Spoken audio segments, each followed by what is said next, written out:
Assalamualaikum warahmatullahi wabarakatuh. Salam bahagia selalu buat sahabat channel Misteri Goib. Mari kita simak dan mulai ceritanya. Di sebuah desa terpencil yang dikelilingi hutan lebat, malam itu terasa lebih sunyi dari biasanya. Udara dingin menusuk kulit, dan langit yang mendung seakan mempertegas kesunyian yang meresap.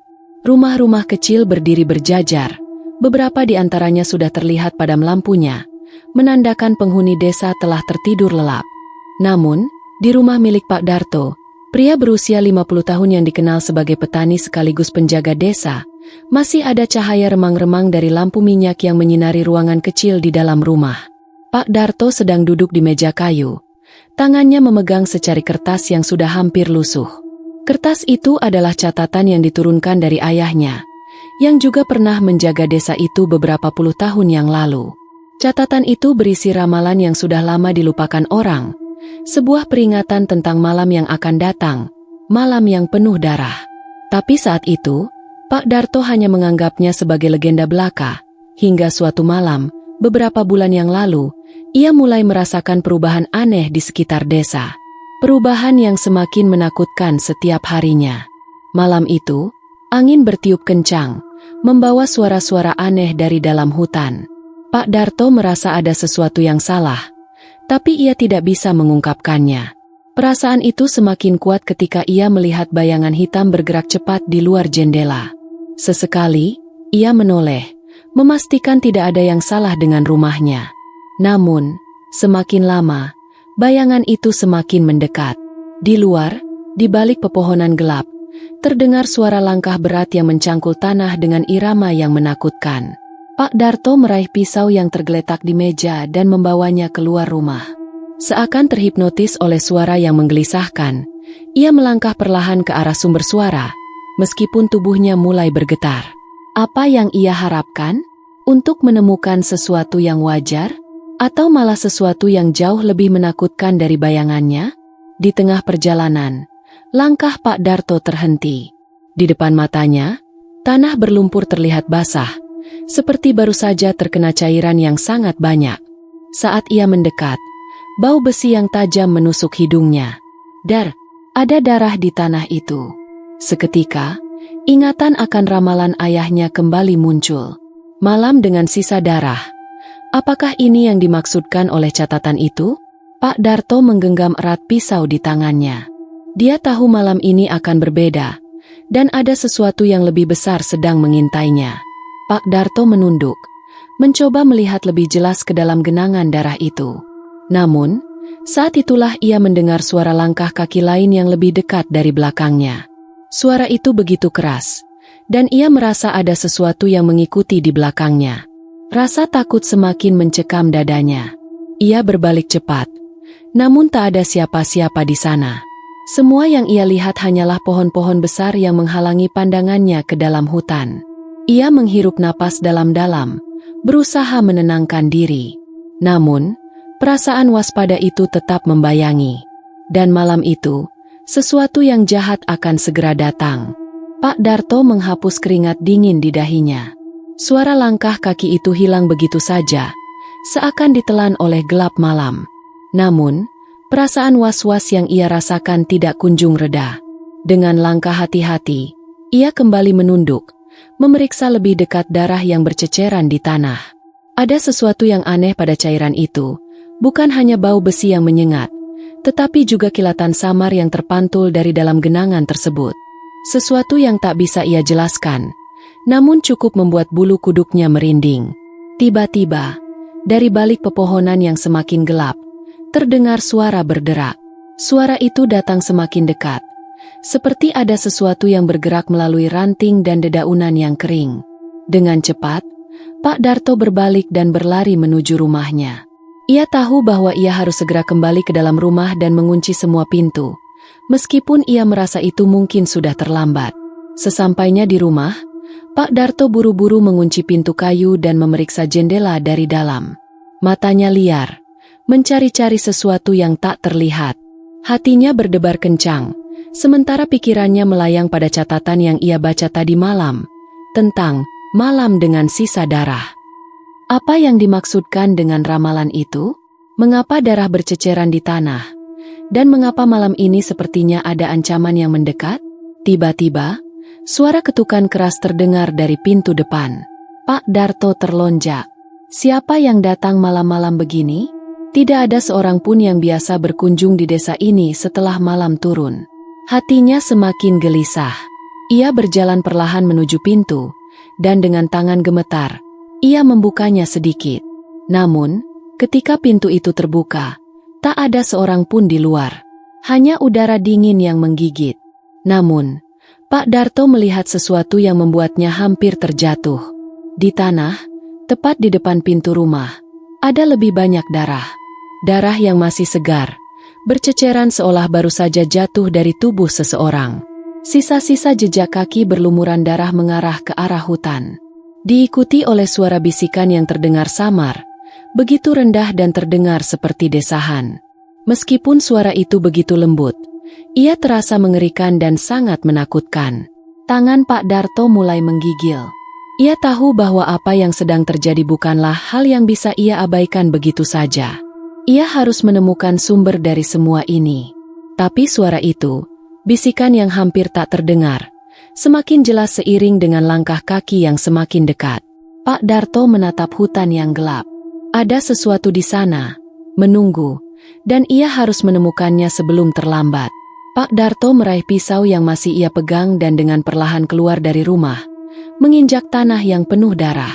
Setiap langkah yang diambilnya terasa semakin berat. Namun rasa takut yang menggerogoti dirinya jauh lebih kuat. Suara bisikan itu semakin jelas. Kini terdengar seperti panggilan, suara yang familiar, meski ia tak bisa mengingat siapa yang mengatakannya. Seseorang atau sesuatu yang ingin ia temui. Dengan setiap langkah, Pak Darto semakin jauh memasuki hutan yang gelap. Pepohonan yang tinggi dan rapat seakan menghalangi cahaya bulan, membuat hutan itu semakin tampak menakutkan. Angin berhembus kencang, menggerakkan daun-daun yang bergemerisik seperti bisikan yang tak henti-hentinya. Pak Darto terus berjalan, semakin dalam, sampai akhirnya ia tiba di sebuah clearing di tengah hutan. Di sana, ia berhenti. Matanya menatap sesuatu yang tak bisa ia percayai. Di tengah clearing itu, tergeletak tubuh seorang pria. Wajahnya pucat, tubuhnya terkulai dengan darah yang mengalir deras dari lehernya. Darah itu membentuk genangan di sekeliling tubuhnya, dan di sekitarnya ada lebih banyak jejak kaki, lebih banyak darah yang menetes ke tanah. Pak Darto merasa pusing, tubuhnya bergetar hebat. Tubuh pria yang tergeletak di depan matanya itu bukanlah orang yang ia kenal. Namun, sesuatu di dalam dirinya mengatakan bahwa tubuh itu bukan sekadar korban. Ada sesuatu yang lebih besar dari itu. Sesuatu yang mengancam semuanya. Dengan langkah ragu, ia mendekati tubuh itu, dan saat matanya melihat lebih dekat ke wajah pria tersebut, ia merasakan gelombang dingin yang luar biasa. Pria itu, meskipun sudah mati, matanya terbuka lebar, menatap Pak Darto dengan tatapan kosong. Dan di bawah matanya, Pak Darto melihat sebuah tanda, sebuah simbol yang terlihat seperti goresan darah yang belum kering. Simbol yang sangat familiar, simbol yang pernah dilihatnya dalam catatan ayahnya. Pak Darto mundur dengan cepat. Jantungnya berdegup kencang. Ia tahu, malam ini bukanlah malam biasa. Dan simbol itu berarti sesuatu yang jauh lebih mengerikan dari apa yang bisa ia bayangkan. Pak Darto mundur selangkah demi selangkah. Matanya tetap terpaku pada tubuh yang tergeletak di hadapannya. Hatinya berdebar kencang. Nafasnya tersengal-sengal seakan udara di sekitar semakin menipis. Simbol itu, yang tergores jelas di bawah mata pria yang sudah tak bernyawa, terus berputar dalam pikirannya. Tanda itu bukan sekadar simbol biasa. Itu adalah simbol yang hanya dikenal oleh mereka yang mempelajari rahasia desa ini. Rahasia yang sudah lama terkubur dalam waktu. Pak Darto ingat betul ketika ayahnya pernah menceritakan sebuah legenda yang hampir dilupakan. Legenda tentang sebuah kutukan yang menghantui desa mereka. Sejak lama, beberapa penduduk desa percaya bahwa ada sesuatu yang mengerikan tersembunyi di dalam hutan, sebuah kekuatan yang terbangkitkan oleh darah, dan setiap 100 tahun sekali, kutukan itu akan terwujud kembali. Dan simbol itu, yang terlihat jelas pada wajah pria yang terbaring tak bernyawa, adalah petunjuk bahwa kutukan itu sudah mulai berjalan. Dengan tangan gemetar, Pak Darto menarik napas dalam-dalam dan berusaha mengumpulkan keberanian. Tidak ada waktu untuk ragu. Ia harus segera kembali ke desa dan memberitahu penduduk lainnya. Namun, sebelum ia sempat berbalik, suara langkah kaki terdengar lagi. Kali ini lebih keras, lebih mendekat. Pak Darto merasa ada sesuatu yang mengawasi dari kegelapan hutan. Siapa itu? Suaranya serak, seakan terbata-bata. Tidak ada jawaban. Suara langkah itu berhenti. Namun, tiba-tiba, di dalam kegelapan, sebuah bayangan hitam melintas cepat, seolah meluncur di antara pepohonan. Pak Darto menahan napas, berusaha mencari tahu apa yang baru saja ia lihat. Tiba-tiba, sebuah tawa rendah terdengar, menembus keheningan malam. Tawa itu begitu familiar, meskipun Pak Darto tidak bisa mengingat siapa pemiliknya. Ia merasa seperti ada sesuatu yang mengingatkannya pada masa lalu, pada peristiwa yang sudah lama terkubur dalam ingatannya. Hatinya mulai diliputi oleh perasaan tidak pasti. Apa yang sedang terjadi? Mengapa semuanya terasa seperti bagian dari sebuah mimpi buruk yang tidak bisa ia hindari? Pak Darto memutuskan untuk tidak tinggal diam. Dengan langkah cepat, ia berbalik dan berlari keluar dari clearing itu. Langkahnya terengah-engah. Jantungnya berdegup kencang. Ia tidak bisa membiarkan hal ini semakin memburuk. Ketika ia melangkah keluar hutan, suara bisikan kembali terdengar. Kali ini lebih keras dan lebih jelas, seperti sebuah panggilan dari jauh. Darto, kamu tidak bisa melarikan diri. Suara itu terdengar seperti teriakan dalam mimpi, namun dengan kekuatan yang begitu nyata. Pak Darto terhenti sejenak. Tubuhnya terasa lemas. Ia tahu siapa yang mengatakannya. Itu adalah suara ayahnya, yang telah lama meninggal. Kenapa ayahnya ada di sini? Apa yang sebenarnya terjadi di desa ini? Sekilas ingatan itu datang kembali. Ia teringat ketika masih kecil, ayahnya selalu mengingatkan untuk berhati-hati dengan hutan, dengan darah, dan dengan sesuatu yang disebut panggilan malam. Meskipun ayahnya tak pernah menjelaskan lebih lanjut, ia tahu bahwa ada sesuatu yang terjadi di balik semua itu, sesuatu yang melibatkan darah dan kutukan yang tak terhindarkan. Dan sekarang, kutukan itu tampaknya telah bangkit lagi. Pak Darto melanjutkan langkahnya, semakin cepat. Ia tahu ia tidak bisa berhenti. Semakin lama, suara bisikan itu semakin keras, semakin dekat, hingga akhirnya, ia melihat cahaya rumah-rumah desa dari kejauhan. Namun, saat ia hampir mencapai batas desa, sesuatu terjadi yang membuatnya berhenti lagi. Di tengah jalan yang sempit itu, muncul dua sosok yang berdiri tegak. Wajah mereka tertutup bayangan, tetapi Pak Darto tahu, tanpa ragu, bahwa mereka bukan penduduk biasa. Sosok itu tidak bergerak. Pak Darto tidak tahu apa yang harus dilakukan. Sebelum sempat melangkah lebih jauh, salah satu dari mereka bergerak dan mendekatinya. Tangan mereka terulur, dan meskipun tidak ada suara yang terdengar, Pak Darto merasa ada sesuatu yang menyeret dirinya kembali ke dalam kegelapan.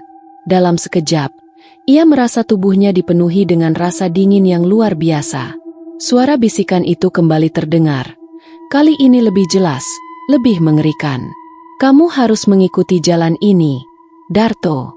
Tak ada jalan lain. Pak Darto berusaha menarik diri, tetapi tubuhnya terasa kaku, seolah dikendalikan oleh kekuatan yang lebih besar.